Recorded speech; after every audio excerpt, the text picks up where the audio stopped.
साथियों अस्सलाम वालेकुम। मां आहियां हुसैन अब्बास। तव्हां ॾिठो त बिलावल साहब ऐं ज़रदारी साहब में इख़्तिलाफ़ जेके आहिनि उहे चोट चढ़ियल आहिनि। टिकेटुनि जी विरासत जो मामिलो हुजे, पार्टी क़यादत जो ऐं फ़ैसिलनि जो।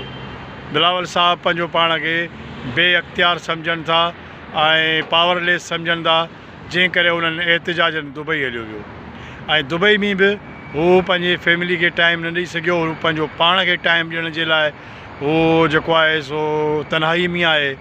ऐं जेके सिंध में जेके हिननि जा भोतार आहिनि उहे सभु भोतार चवनि पिया त शेड्यूल हुयो, दुबई वञण जो शेड्यूल हुयो, फैमिली मीटिंग, कुझु बि न। भोतारनि खे ख़बर ई कान्हे बिलावल भुट्टो ज़रदारी साहिबु पंहिंजो शेड्यूल कंहिंसां बि शेयर न आहे कंदो। जेके जलसा हूंदा आहिनि, पार्टी जो शेड्यूल हूंदो आहे, सिर्फ़ु उहो शो कंदो आहे, उन ते हलंदो आहे। बाक़ी हिन महिल ताईं अॼु ॾींहं ताईं बिलावल भुट्टो ज़रदारी साहिबु पंहिंजी निजी लाइफ जेका आहे या जेको पंहिंजो निजो शेड्यूल आहे उहो अॼु ॾींहं ताईं हुन कंहिंसां बि शो न कयो आहे। बाक़ी ज़ाहिर आहे उहो पार्टी में इंतिशार आहे सिंध जे माण्हुनि में, छाकाणि त सिंध जा माण्हू त हिननि खे भोॻे रहिया आहिनि। सिंध जा माण्हू त हिननि जी बेड गवर्नेंस खे भोॻे रहिया आहिनि। सिंध में वॾियूं तब्दीलियूं अचनि पियूं। मुस्लिम लीग नून सिंध में वॾो ॿुहारो फेरे छॾियो आहे हिननि जे मथां।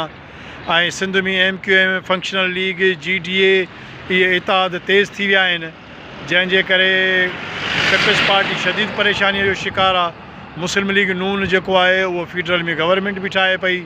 ऐं हाणे सिंध में बि MQM GDA फंक्शनल लीग ऐं मुस्लिम लीग नून गॾिजी हुकूमत ठाहिनि पियूं, जंहिंजे करे ज़रदारी साहब जूं निंडूं फिटी वियूं आहिनि। ज़रदारी साहब चाहे थो त कंहिं तरह सां बिलावल खे परचाए ऐं सभु अख़्तियार बि ॾेई छॾनि। ज़रियनि वटां इहा बि ख़बर पई आहे त नवाबशाह डिवीज़न जूं टिकेटूं ज़रदारी साहब तक़सीम कंदो, बाक़ी पावर बिलावल वटि हूंदा। पर हाणे बिलावल छा ते विढ़े? जेका सिंध में जेका बेड गवर्नेंस रही आहे, करप्शन रही आहे, सिंध जे माण्हुनि ते जेके ज़ुल्म कया आहिनि पीपल्स पार्टीअ, माण्हू त सख़्तु नाराज़ आहिनि। उन्हनि खे बिलावल छा करे सघंदो? बहरहाल इहो आहे त अञा ताईं बिलावल हिननि जी मीटिंग पाण में न थी सघी आहे। मामला गड़बड़ आहिनि, पर ज़ाहिर आहे बिलावल खे परचाईंदा। सॼी फैमिली दुबई में लथल आहे ऐं बिलावल खे पावर अख़्तियार ॾिना वेंदा। पर इहो फ़ैसिलो वरी बि आहे त वफ़ाक़ में बिलावल साहबु एज़ ए वज़ीर आज़म न पर एज़ ए अपोज़िशन लीडर विहंदो। ऐं सिंध जा माण्हू जेके आहिनि उहे हिननि खे वोट ॾियण जे लाइ तयारु न आहिनि, छाकाणि त सिंध में हिननि जे भोतार के निज़ाम वॾी बर्बादी आंदी आहे, जंहिंजे करे माण्हू हिननि ते सख़्तु कावड़ियल आहे। काफ़ी माण्हू हिननि जे वेड़ खे ड्रामो करार ॾेई रहिया आहिनि। इस्टेब्लिशमेंट जेको आहे हाणे हिननि सां बिल्कुलु बि ठाह में न आहे। मौजूदा इस्टेब्लिशमेंट पीपल्स पार्टी जे ब्लैकमेल में न ईंदी। ज़ाहिर आहे हमेशह सिंधु देश ऐं सिंध हथनि मां वञे पई, पाकिस्तान खे मसइला आहिनि, हीअ उन बुनियाद ते इस्टेब्लिशमेंट खे ब्लैकमेल कंदा रहिया आहिनि। पर हाणे शायदि इस्टेब्लिशमेंट बि हिननि जी ॿुधणु छॾे ॾिनी आहे।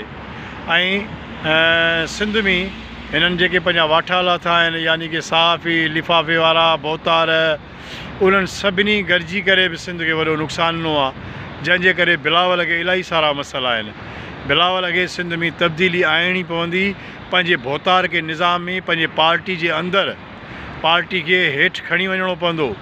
पीपल्स पार्टी सिर्फ़ु ऐं सिर्फ़ु हिकिड़े मख़सूस सोच, जेका फ्यूडल सोच आहे, वॾेर की सोच आहे, उन जी पार्टी बणिजी चुकी आहे, जंहिंजे करे आम माण्हू मुस्लिम लीग नून ॾे ॾिसी रहिया आहिनि, GDA ॾे। सो पीपल्स पार्टी जे लाइ इलाही टफ टाइम आहे।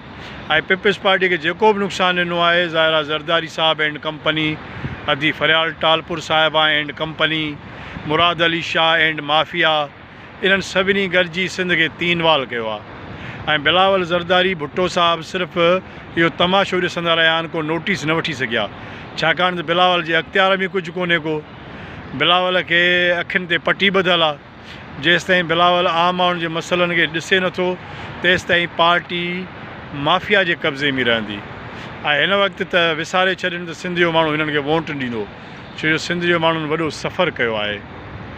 दोस्तों, मुंहिंजे हिन वीडियो खे लाइक शेयर कयो ऐं मुंहिंजे YouTube चैनल खे सब्सक्राइब करे मुंहिंजी हौसला अफ़ज़ाई कयो।